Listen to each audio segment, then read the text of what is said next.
Bonjour et bienvenue à toi pour le tirage de la semaine. Là, j'ai eu envie de profiter justement là, de la période de canicule avec toute la chaleur, tout le soleil là qu'on est en train de recevoir. J'ai vraiment eu envie de profiter de cette occasion pour voir avec le tirage justement qu'est-ce que toute cette énergie là, ça nous invite à faire, à vivre, à traverser, qu'est-ce que ça vient mettre en lumière. Parce que là, on se prend en plus, vu que c'était le solstice, on se prend une dose massive de lumière, on a tellement d'heures de jour dans la journée, sans compter le fait qu'il n'y a pas un nuage, et la chaleur aussi, ça amène vraiment une détente. Le corps, il est obligé de se détendre en fait avec la chaleur, et ça crée justement un mouvement d'intégration. On reçoit énormément de lumière, et on ne peut pas résister, entre guillemets, on ne peut pas résister. Le corps, il est détendu à cause de la chaleur, et du coup, la lumière, elle passe, elle passe, elle passe, on la reçoit, et justement, là, je m'interrogeais sur qu'est-ce que ça vient mettre en lumière, qu'est-ce que ça nous permet de voir, qu'est-ce que ça nous permet de transformer, de transmuter, etc. Donc, j'ai vraiment orienté le tirage avec cette question-là. Et d'ailleurs, les réponses étaient assez intéressantes. Alors, comme les fois précédentes, donc je vais t'inviter à choisir un chiffre entre 1 et 3. J'ai tiré 3 cartes, et donc ce sera la carte qui te correspond, ce sera le numéro que tu auras choisi. Et je te remettrai, comme d'habitude, sous la vidéo, tous les mots-clés, toutes les infos sur chaque carte pour que tu puisses retrouver les énergies qui te correspondent pour cette semaine. Peut-être qu'il y en aura plusieurs aussi qui vont te parler en fonction de ce que tu vis. C'est possible aussi. Alors, on commence, si tu as choisi ton numéro, on commence, celle-ci c'est la première, c'est l'audacieuse. L'audacieuse qui est un archétype donc féminin, qui est beaucoup dans la communication, dans la verbalisation. C'est un personnage qui est très libre, très libéré, qui ose dire les choses, qui ose en fait assumer sa vérité en fait, hein. C'est qui ose mettre des mots sur ce qu'elle aime pas, ce qu'elle veut pas, ce qui lui plaît, ce dont elle a envie, ce qui la satisfait, ce qui ne la satisfait pas. Elle a aucun tabou, et en fait surtout aucun jugement sur ce qu'elle vit, sur ce qu'elle ressent, donc elle a aucun problème à le dire, et aucun jugement sur l'autre non plus, donc elle ne le rend pas responsable, simplement elle exprime, bah voilà ce qui se passe pour moi, voilà ce que je vis, et donc à partir de là on avance. À partir de là on avance, on va vers quelque chose de plus épanouissant et de plus profond. Donc là, je dirais que le message, c'est ça, cette semaine, l'invitation, enfin la mise en lumière, elle se fait sur ta vérité. Ta vérité, ce que tu ressens pour de vrai, ce que tu désires pour de vrai, ce qui te satisfait ou pas pour de vrai, ce que tu penses aussi, bien sûr, pour de vrai, ça en fait partie. Il y a vraiment là une invitation à observer ce qui est mis en lumière. Donc, quelle est la vérité là qui est mise en lumière, qui a besoin d'être verbalisée, exprimée, communiquée, sans jugement, encore une fois, sans jugement, et vraiment avec cette conscience-là aussi que la vérité, même si elle dérange, elle n'est pas là pour nuire, elle n'est pas là pour nuire aux relations, au contraire, elle est là pour offrir des occasions d'approfondissement et pour amener encore plus d'épanouissement relationnel. Donc ta vérité est au service de tes relations. C'est important que tu aies conscience de ça si tu as peur de verbaliser certaines choses. Ta vérité est au service de tes relations. Et en particulier cette semaine parce que c'est elle qui est à l'honneur et qui est mise en lumière. On passe au deuxième archétype, c'est celui-ci. C'est le tortionnaire. Hein, j'étais étonnée quand je l'ai vu sortir, et après quand j'ai relu, j'ai mieux compris. Le tortionnaire, il parle en fait de notre noirceur, donc de notre part d'ombre. C'est un personnage du coup qui assume parfaitement sa part d'ombre, sa part qui peut être plus violente, plus crue, plus brute, plus sadique aussi, masochiste aussi. Tout ce côté, cet espace en soi qui est douloureux, qui est souffrant, qui se sent victime, qui a honte aussi. Tout cet espace-là, en fait, le tortionnaire, il l'assume parfaitement parce que ce qu'il aime, c'est être aimé avec ses parts d'ombre et surtout pas les laisser de côté, en fait. Il a besoin que ses parts d'ombre soient reconnues, assumées, qu'elles soient présentes finalement, qu'elles existent aussi en relation avec les autres, et qu'elle puisse faire partie finalement des relations, que ça puisse être un facteur pour amener plus d'amour au niveau relationnel et surtout pas moins en fait.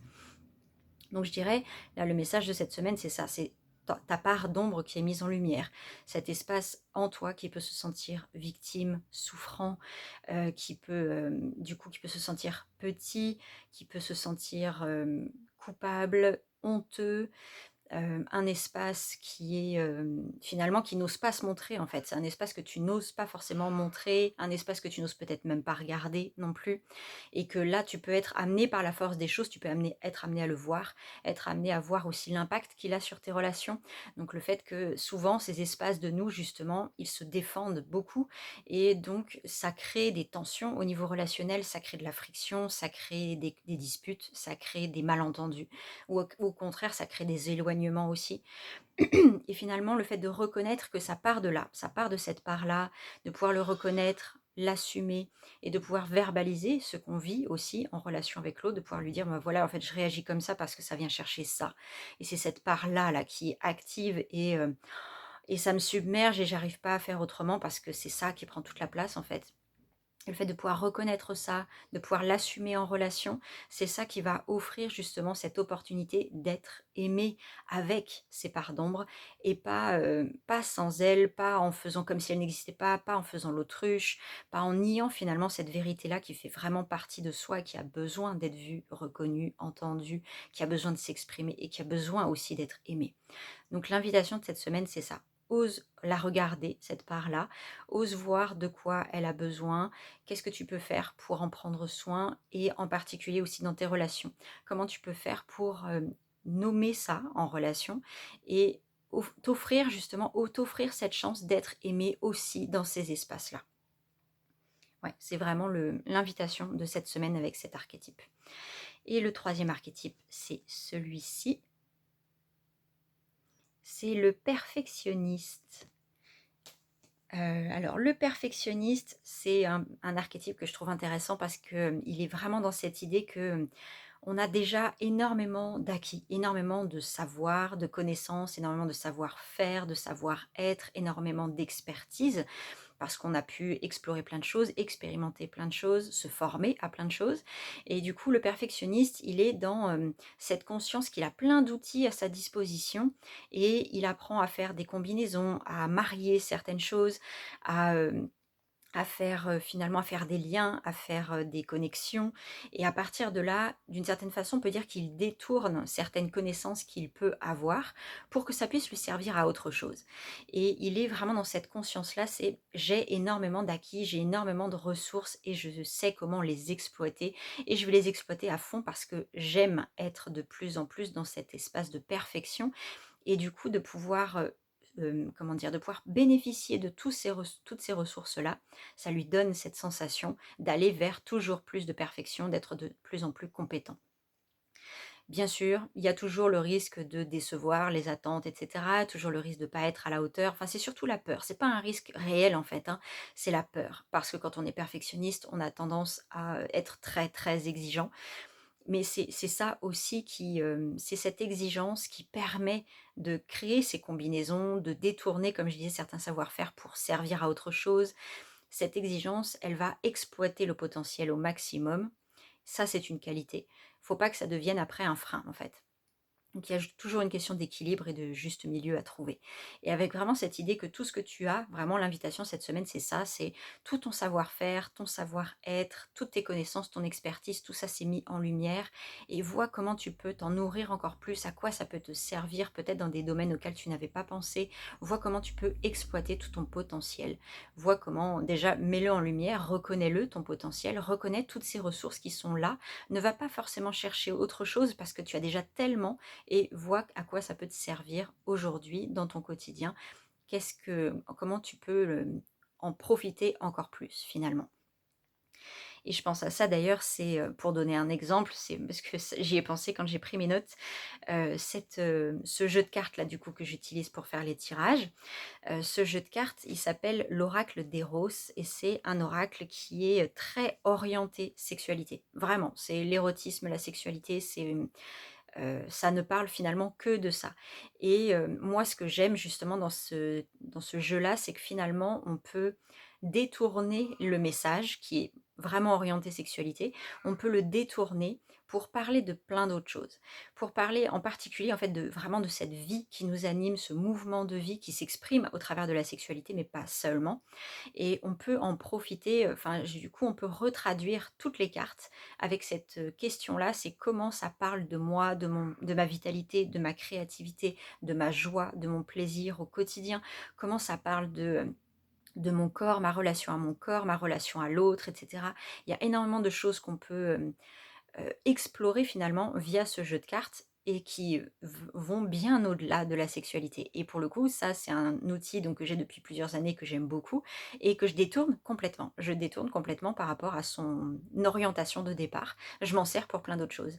Et ça, c'est un exemple du coup de ce qu'on peut faire quand on est perfectionniste. On va aller chercher les outils et on va voir comment ils vont pouvoir nous servir à plein d'autres choses. Parce que ça, je reconnais, le côté perfectionniste, c'est quelque chose qui est très présent chez moi aussi et sur lequel j'apprends à lâcher prise aussi beaucoup. Donc voilà, c'était les 3 archétypes de cette semaine. N'hésite pas à me dire l'archétype qui toi te correspond pour la semaine, ce qui t'aura parlé, ce qui t'aura peut-être moins parlé. En tout cas, ouais, n'hésite pas à me le dire dans les commentaires et donc tu peux, comme je disais, retrouver toute la description de chaque archétype sous la vidéo. Je te mets tous les mots-clés pour que tu puisses t'y retrouver.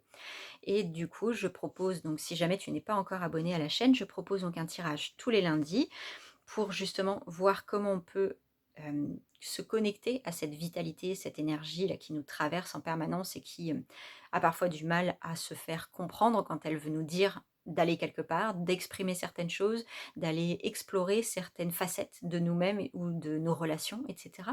Du coup, vraiment, j'aime beaucoup ce jeu-là pour aller justement explorer ça et voir comment on peut donc bénéficier de cette énergie de vie pour nourrir ce côté alchimiste et donc libérer ce qui a besoin de l'être, transmuter ce qui a besoin de l'être, nettoyer ce qui a besoin de l'être, etc.